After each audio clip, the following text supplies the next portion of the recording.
Kalekoa baino txikiagoa izan da, baina Kasillako ekitaldia ere giza kate batekin hasi da. Mundu osoan jakingo den Bertsoak ere bai. herri honen iritzia. Milaka pertsona bildu ditu gure esku dago ekimenak. Guk erabakitzeko eskubidea ikusten dugu topagune bezala, Euskal Herriko sentsibilitate guztin topagune bezala.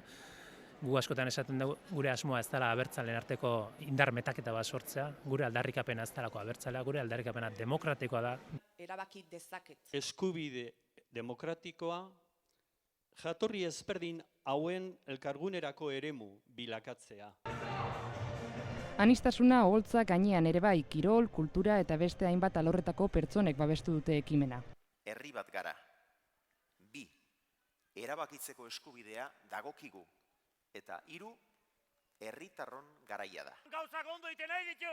Eskozia eta Katalunia dituzte eredu. Katalunian bezala erabakitzeko eskubidearen aldeko giza kate handia egingo dute ekainaren 8an Durangotik Iruñara. 50.000 pertsona bildu nahi dituzte, dagoeneko 22.000 eman dute izena.